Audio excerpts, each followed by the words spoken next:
कि अगर हमारी सरकार बनेगी तो जाति आधारित गणना के हिसाब से हम बजट बनाने का काम करें।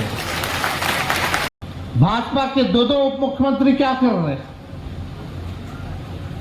सरकार में बैठे हुए अधिकारी क्या कर रहे हैं? लेकिन जब जाति आधारित गणना हुई, जाति जनगणना हम लोगों ने नहीं कराए और ना राज्य सरकार करा सकती क्योंकि संविधान में नियम है। इसलिए हम लोगों ने जाति आधारित गणना सर्वे कराया। जातीय जनगणना कराने का अधिकार केवल भारत सरकार को है। अगर नाला साफ करने वाला है तो कौन जाति का है, ठेला धोने वाला है तो कौन जाति का है, भूमिहीन है तो कौन जाति का है? आप सब लोगों ने, आयोजकों ने निमंत्रण दिया, बुलाया मुख्य अतिथि के तौर पर। इसके लिए आयोजकों को, आप सब लोगों को दिल से धन्यवाद देना चाहते हैं।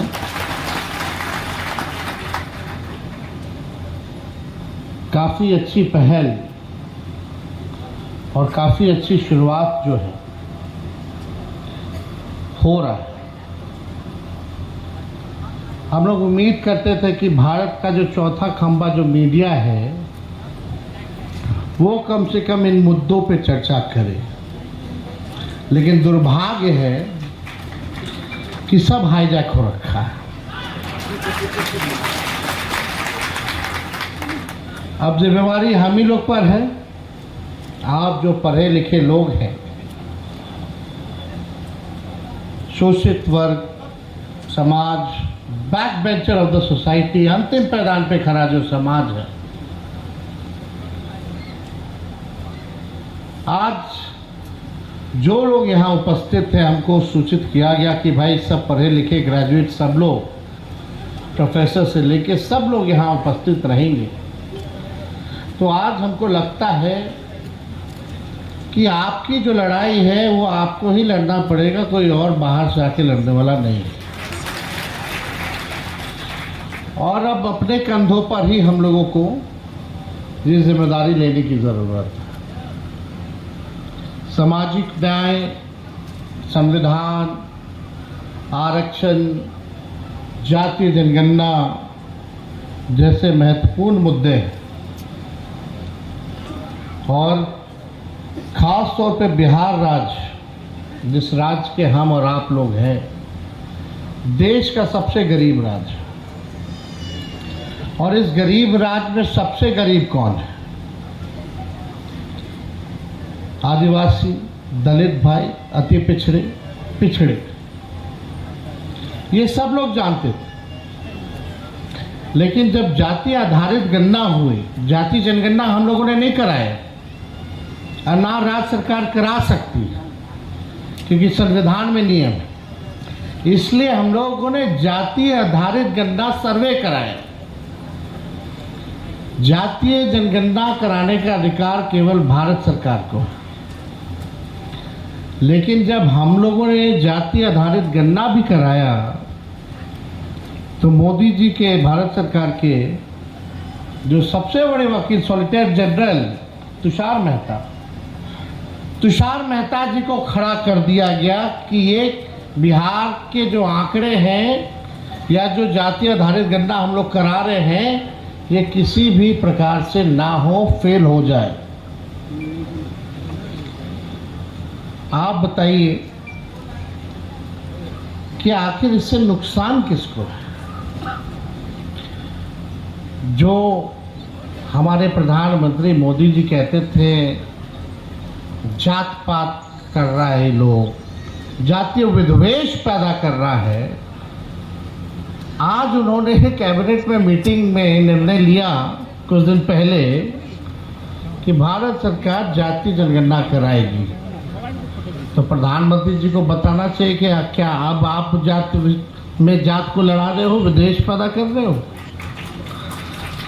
इससे नुकसान किसी को नहीं है बल्कि फायदा है। साइंटिफिक डेटा होना तो सबसे ज़्यादा महत्वपूर्ण है। रियलिटी पता चलता है, सच्चाई पता चलती है। अगर नाला साफ करने वाला है तो कौन जाति का है, ठेला धोने वाला है तो कौन जाति का है, भूमिहीन है तो कौन जाति का है, एक कमरे में परिवार अगर रहता है तो वो कौन जाति के लोग हैं, ये तो पता चलना चाहिए। जब तक आपको ये जानकारी नहीं होगी, सरकार कितनों अरबों खरबों का बजट बनाता चला जाए, अनाउंस करता रहे, लेकिन उस बजट को और योजनाओं को हम उन लोगों तक नहीं पहुंचाएंगे जिसको समाज में सबसे अधिक जरूरत है, तो ये हमारा बजट का क्या मतलब है? तो देखिए,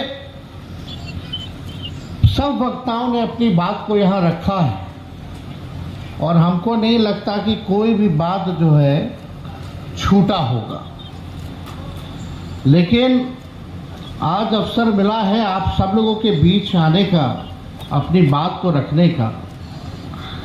सब लोग इतिहास जानते हैं, हमसे ज़्यादा पढ़े लिखे लोग हैं, जानकार लोग हैं, समाज में कई लोगों का शोषण हुआ होगा, पीड़ित होंगे यहाँ पर लोग, लेकिन राष्ट्रीय जनता दल ऐसी एक पार्टी है और एकमात्र लालू जी ऐसे नेता हैं कि कभी भी अपने विचारधारा से समझौता नहीं किया।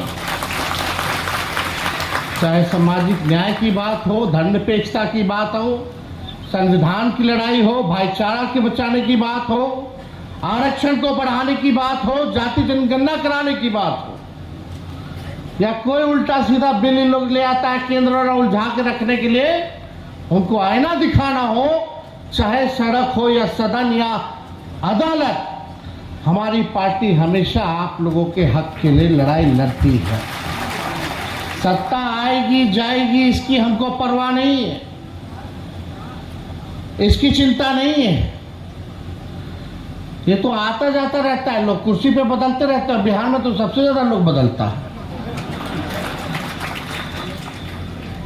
2 बार हम भी उप मुख्यमंत्री बने, 17 महीने की सरकार रही, लेकिन हमको गर्व है कि हमने वो काम करके दिखाया जो देश के किसी सरकार ने नहीं किया।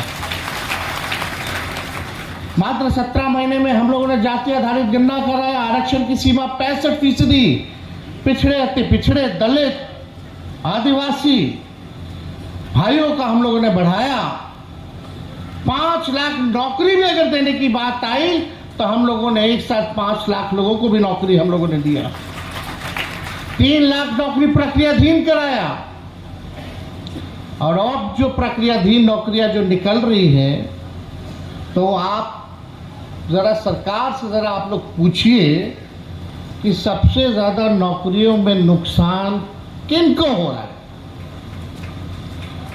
हजारों में, लाखों में पिछड़ा समाज, अति पिछड़ा, दलित, आदिवासी भाइयों को हो रहा है कि नहीं हो रहा? लेकिन लोग सवाल क्यों नहीं पूछ रहे? लोगों में गुस्सा क्यों नहीं है? आपकी रोटी कोई बार बार हर बार छीन करके खा रहा है, लेकिन वो गुस्सा नहीं है। आपके अधिकार के साथ खिलवाड़ किया जा रहा है। झुंझुना दिखाता है, रोटी खींच लेता है, फिर झुंझुना पे हम लोग ताली मारते हैं। हम सब लोगों को अगर अधिकार पाना है तो हम लोगों को बोलना सीखना होगा, लड़ना सीखना होगा, एकजुट होकर के लड़ना पड़ेगा, एक होना पड़ेगा, एक साथ आवाज देना पड़ेगा। भारत सरकार तो पहले ही नौकरी खा गई, सब चीज प्राइवेटाइज कर दिया। रेलवे हो, सेना हो, जहां भी जितना भी आपका सरकारी संस्थाओं में जहां भी नौकरियां मिलती थी, आज धीरे धीरे करके जो है प्राइवेटाइज कर दिया गया, यानी आरक्षण को जो है ऐसे ही खत्म कर दिया गया। फिर भी लोगों के मन में गुस्सा नहीं।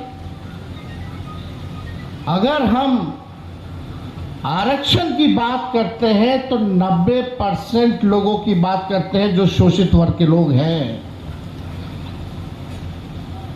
और आज हम सब लोगों को मंथन चिंतन करने की जरूरत है कि जाति आधारित गणना के बाद भी बजट उसके रूप में क्यों नहीं बन रहा है।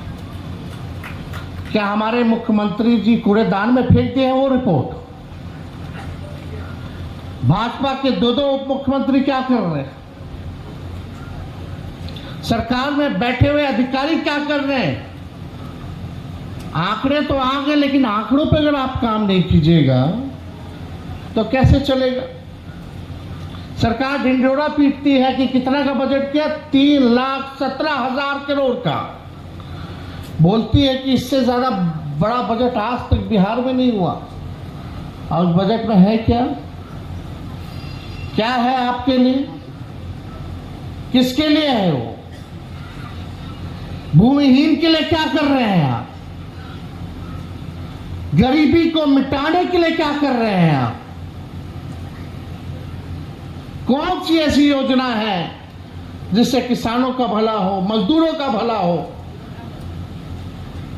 मेरा अर्थ यह है कहने का कि उन लोगों को आर्थिक न्याय कब मिलेगी? ये सवाल सबसे बड़ा जो है खड़ा होता है और हम सब लोगों को इस पे बात करनी चाहिए, सवाल करना चाहिए। और जब तक गुस्सा नहीं आएगा तब तक हम लोग जो है कुछ करते नहीं। इसलिए हम सब लोगों को इस बात को उठाना पड़ेगा। अभी हम लोग आंकड़े देख रहे थे। आंकड़े अगर आप देखें जाति आधारित गणना के, अब पता नहीं कितना लोग पढ़ा होगा, जाना होगा, नहीं पता। हम लोग भी कई बार जो है असेंबली में इस बात को हमने भी उठाया, बोला है, लेकिन केवल इस कान से सुन के इस कान से निकाल दीजिएगा। आगे अपने समाजों में अगर आप लोग इस बात को नहीं फैलाइएगा तब तक आप लोगों को न्याय मिलने वाला नहीं है। अब अनुसूचित जातियों की आबादी 21.3% है, 21.3%। दलितों की सरकारी और पेशेवर क्षेत्रों में भागीदारी केवल 1.13%। एससी समाज के डॉक्टर कितने हैं? कुल भागीदारी कितनी है? 0.015%। इंजीनियर्स कितने हैं? 0.1%, यानी 1% भी नहीं है। आप कल्पना कीजिए, बिहार की 14% आबादी झोपड़ियों में, खपरेल में लोग जो है ये रहते हैं। अत्यंत पिछड़े वर्ग की कुल आबादी सरकारी नौकरी में केवल 0.98, 1% भी नहीं है। आज देखिए, आज भी बिहार में कॉलेजों में शिक्षा प्राप्त करने वाले लोगों की जनसंख्या जो है सिर्फ 6.5%, जबकि पिछड़े वर्ग में सिर्फ 7.1%, अति पिछड़ा वर्ग में 4.4%, एससी में 3.1% और अग्रणी जातियों में कॉलेज शिक्षा में 14.5% है, जो कि उन्हें अन्य समूहों से बेहतर सामाजिक आर्थिक सुरक्षा प्रदान करता है। निजी क्षेत्र में आप देखिएगा, नौकरी में सामान्य वर्ग के लोगों का 3.5% है, जबकि अनुसूचित जाति का 0.5%। 82 लाख परिवार, अगर एक परिवार में 5 लोगों मानते हैं, अर्थात 13 करोड़ की जनसंख्या में हमारे राज्य में 4.10 करोड़ बिहारी आज भी बिना घर के हैं। 4 करोड़ से भी अधिक आज भी बिना घर के, और 2.57 करोड़ अनुसूचित जाति तथा 22 लाख अनुसूचित जनजाति की जनसंख्या है, जिसमें 21 लाख परिवार अर्थात 1,05,00,000 दलित आदिवासी आज भी बिना आवास के रहने पर मजबूर है। ये आंकड़े बताते हैं। तो जो हम लोगों ने जाति जनगणना कराया, हम इतिहास हम ज़्यादा नहीं बोलेंगे। पहली बार एच.डी. देवगौड़ा जी की सरकार में जब जनता दल था, वो प्रधानमंत्री थे, लालू जी राष्ट्र अध्यक्ष थे, तब उस कैबिनेट ने निर्णय लिया था 2001 के हिसाब से कि भाई 2001 में जाति जनगणना भी जो है कराई जाएगी। तो ये जाति जनगणना जो है अटल जी की सरकार आई, नहीं हुआ। सब लोगों ने बताया होगा पहले। बिहार में भी कई बार हम लोगों ने आवाज उठाया, हमारे ही प्रस्ताव पे प्रधानमंत्री जी से हम लोग मिलने गए, नहीं हुआ, मना कर दिया गया। लेकिन हम लोगों ने ये दूसरा प्रस्ताव था कि अपने बलबूते पे बिहार सरकार जो है करेगी, और हम लोग सरकार में आए और हम लोगों ने इस काम को भी जो है किया। तो आप सब लोगों से यही निवेदन है, आयोजकों से भी निवेदन है कि इस काम को जो है आप जिलों में भी ले जाएं, ऐसी चर्चा, ऐसी बैठक आप कराएं, और हो सके तो प्रखंडों में भी जो है इस काम को कराने की आवश्यकता है। जब तक हम लोगों को ये बात नहीं बताएंगे, क्योंकि मीडिया ये बताने वाला नहीं है, और सब लोगों को एक होकर के इस पे जो है काम करने की ज़रूरत है। हम इतना निश्चित रूप से हम कहेंगे कि अगर हमारी सरकार बनेगी तो जाति आधारित गणना के हिसाब से हम बजट बनाने का काम करें, ताकि इसका फायदा सबको, गरीबी, बेरोजगारी, महंगाई, पलायन जैसे मुद्दों पर जो है हम लोग इस बार काम करेंगे। लेकिन इसके लिए आप सब लोगों का सहयोग और आप सब लोगों का आशीर्वाद की ज़रूरत है।